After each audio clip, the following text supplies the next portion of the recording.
Hi guys, I'm Lindsay Strand, and today on Sweet Talk I'm making peach pot pie. This is one of those desserts where simple is best. It takes the lovely flavor of ripe summer peaches and tops it with a beautiful flaky puff pastry crust. All right, to start I have my puff pastry rolled out here. I'm just gonna take a rolling pin. I got a nice floured surface. I floured the top a little bit so nothing sticks. And I just wanna make sure that this is a nice smooth sheet. So just give it a little roll. Feels pretty good.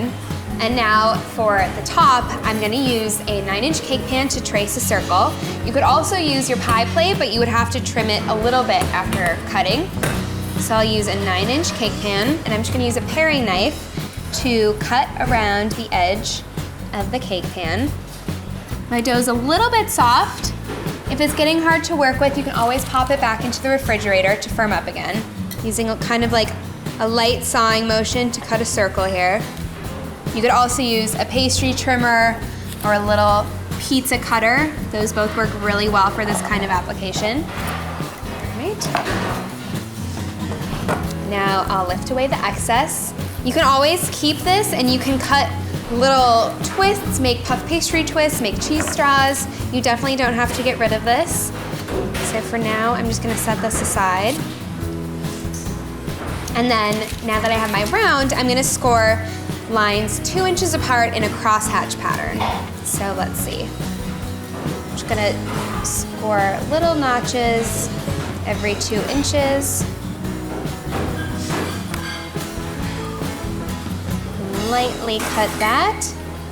You don't wanna go all the way through. It's okay if you slip up in a couple places. It's not gonna do any harm. But I like to do this on a piece of floured parchment so that if you do accidentally cut through, you can slide it all over to the baking sheet at the same time. All right, and one more down here. Now we'll go the other way. Let's see.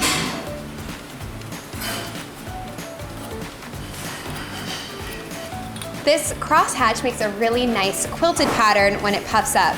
Makes these little beautiful pillows of crisp, flaky, sugary dough. All right, I think it needs one more line over here, just like that. And now I'm gonna transfer this onto a baking sheet. Normally I like to use rimmed baking sheets. This is one application where it's really nice to just slide it right onto a cookie sheet. And this is going to chill in the freezer while I make my peach filling. So for my filling, I have 1 3/4 pound of peaches, which is about 5 nice ripe summer peaches. You could use frozen for this if you want to. Just make sure you thaw them out all the way before you use them. I'm just cutting around the pit on this because I find that sometimes these are clingstones and then it's really tough to get them off cleanly.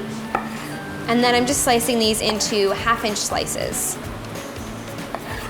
I like keeping the skin on because they have that lovely blush color that kind of adds a nice pinky, peachy hue to your pie, but you could definitely peel them if you wanted to. So just add these in here.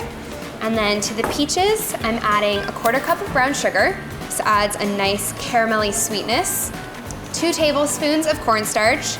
This is our thickener. This will thicken the juices from the peaches. Not too much because you don't want it to be like jelly, but just enough so that the peaches are set. 1/2 teaspoon of kosher salt, because as always, salty with our sweets. 1 tablespoon of bourbon. This is optional. You don't have to use it, but it adds a really nice depth of flavor to this dish. I think it works so well with the peaches, with the brown sugar, and you can't really taste the alcohol. It just adds a little hint of warmth. And finally, 1 teaspoon of vanilla extract. So this is basically like making a pie filling. You have your sweetness, you have a little bit of a flavor hint from the bourbon, you have your thickener, you have a little bit of salt. So it's just like making a pie filling, except we're not lining the bottom of our pie dish. So something I love about this recipe is it's almost like making half of a pie. It's a little less work. All right, so that's combined.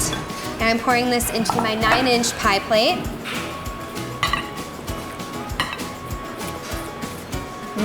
The bourbon and the peaches already smells incredible. I'm gonna spread these into an even layer. I think they look so beautiful. I love those pretty red skins on the peaches.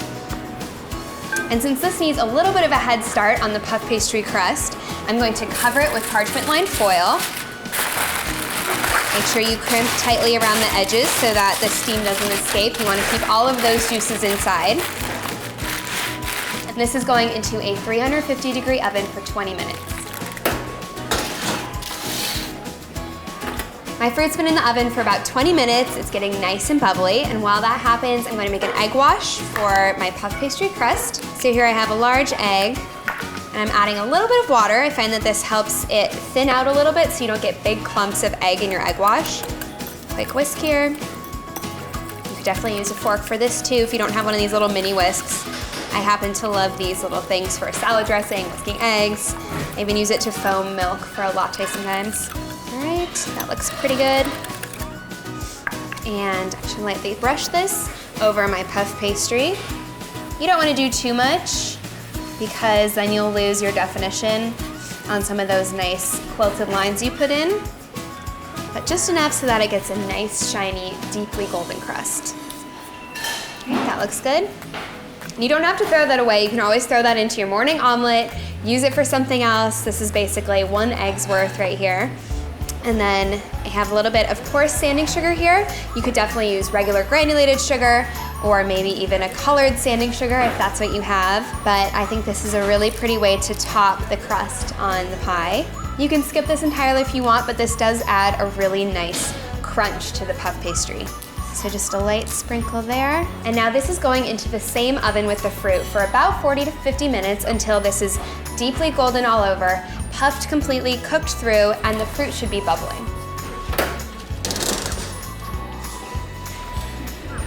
All right, so I just pulled both of these out of the oven. See how hot this is? The peaches were just bubbling in the center, nice and steamy. Smells so good. And now I'm going to carefully lift the topping and place it onto the warm peaches. And this is going back in the oven for just 10 more minutes to give the crust and the peaches a chance to melt together and be really delicious.